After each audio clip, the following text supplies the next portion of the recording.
రామచంద్రపురం నియోజకవర్గ రాజకీయాలు ఇప్పుడు హాట్గా నడుస్తున్నాయి. టికెట్ వేటలో రెండు పార్టీల నుంచి చాలామంది ఆశావాహులు పోటీ పడుతున్నారు. అయితే తెలుగుదేశం పార్టీ, వైసీపీల నుంచి యాక్టివ్గా ఉన్న వారిపైనే అధినాయకత్వాలు చూస్తున్నాయి. ఇక్కడ పిల్లి సుభాష్ చంద్రబోస్ కీలక నేత. గతంలో డిప్యూటీ ముఖ్యమంత్రిగా పనిచేశారు ఆయన. ఇండిపెండెంట్గా కాంగ్రెస్ నుంచి గెలిచిన చరిత్ర ఆయనకుంది. ఈసారి మాత్రం ఆయన కొడుకు పిల్లి సూర్యప్రకాష్కు వైసీపీ టికెట్ ఎక్స్పెక్ట్ చేస్తున్నారు. మరి రామచంద్రపురం నియోజకవర్గం ఓటర్ నాడి ఎలా ఉందో తెలుసుకునే ముందు 2019 అసెంబ్లీ ఫలితాలను ఓసారి చూద్దాం. 2019 అసెంబ్లీ ఎన్నికల్లో రామచంద్రపురం నియోజకవర్గంలో వైసీపీ అభ్యర్థి చెల్లుబోయిన వేణుగోపాలకృష్ణ గెలిచారు. మొత్తం 45% ఓట్లు సాధించారు. అటు తెలుగుదేశం పార్టీ అభ్యర్థిగా పోటీ చేసి 42% ఓట్లు రాబట్టారు. మరోవైపు జనసేన అభ్యర్థి పొలిశెట్టి చంద్రశేఖర్కు 11% ఓట్లు వచ్చాయి. ఇతరులకు 2% ఓట్లు దక్కాయి. గత ఎన్నికల్లో శెట్టిబలిజ కమ్యూనిటీ సపోర్ట్ ఉండడం, రాష్ట్ర వ్యాప్తంగా వైఎస్ జగన్ వేవ్ ఉండడంతో వైసీపీ అభ్యర్థి వేణుగోపాలకృష్ణ గెలిచారు. మరోవైపు కాపు కమ్యూనిటీ ఓట్లు టీడీపీ, జనసేన మధ్య చీలిపోవడం వారికి మైనస్గా మారింది.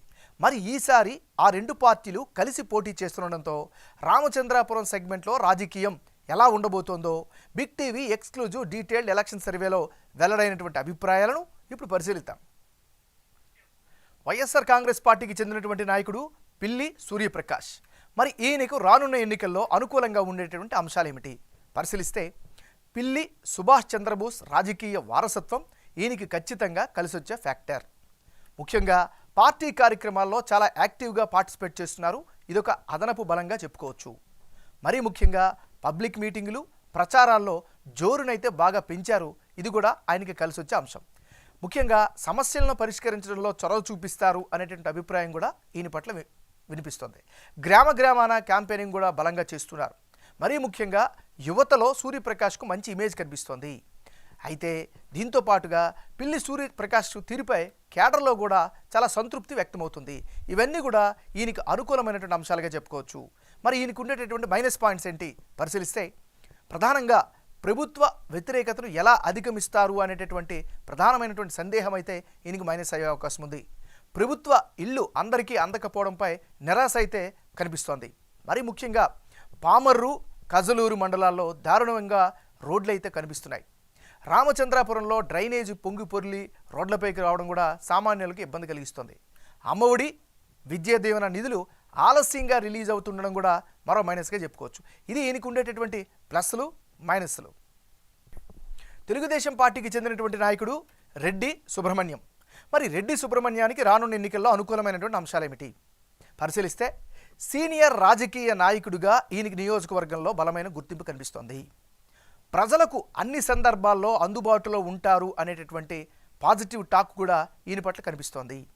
తెలుగుదేశం పార్టీకి చెందినటువంటి కేడర్ నుంచి పూర్తి స్థాయి మద్దతు కూడా ఈయనకి కనిపిస్తోంది. ఇవన్నీ కూడా రెడ్డి సుబ్రహ్మణ్యానికి ఉండేటటువంటి ప్లస్ పాయింట్స్. మరి ఈయనకుండే మైనస్ పాయింట్స్ ఏంటి పరిశీలిస్తే, అధికార పార్టీని ఎంతవరకు ఎదుర్కొంటారు అనేటటువంటి అనుమానం అయితే బలంగా వినిపిస్తోంది. ఇది ఈయనకు ఉండేటటువంటి ప్లస్లు, మైనస్లు. జనసేన పార్టీకి చెందినటువంటి నాయకుడు పొలిశెట్టి చంద్రశేఖర్. మరి పొలిశెట్టి చంద్రశేఖర్కు రానున్న ఎన్నికల్లో అనుకూలమైనటువంటి అంశాలు ఏమిటి? జనసేన పార్టీలో చాలా యాక్టివ్గా, క్రియాశీలకంగా వ్యవహరిస్తున్నారు. ఇది ఖచ్చితంగా కలిసి వచ్చేటటువంటి అంశం. నియోజకవర్గ ప్రజలతో నిత్యం టచ్లో ఉండడం కూడా మరొక బలంగా చెప్పుకోవచ్చు. ఇక సామాన్య జనంలో చంద్రశేఖర్ పట్ల మంచి ఇమేజే కనిపిస్తోంది. మరి ముఖ్యంగా గత ఎన్నికల్లో 18,000 ఓట్లను ఆయన సాధించగలిగారు. ఇదొక అనుభవం. ఇక కాపు సామాజిక వర్గం మద్దతు అయితే పూర్తిగా ఈయన పట్ల కనిపిస్తోంది. ఇది పొలిశెట్టి చంద్రశేఖర్కు ఉండే అనుకూలతలు. మరి ఈయనకుండే మైనస్ పాయింట్స్ ఏంటి పరిశీలిస్తే, పొత్తుల్లో భాగంగా టికెట్ వస్తుందా రాదా అనేదే ప్రధానమైనటువంటి డౌట్గా కనిపిస్తోంది. ఇది ఈయనకుండేటటువంటి ప్లస్లు, మైనస్లు.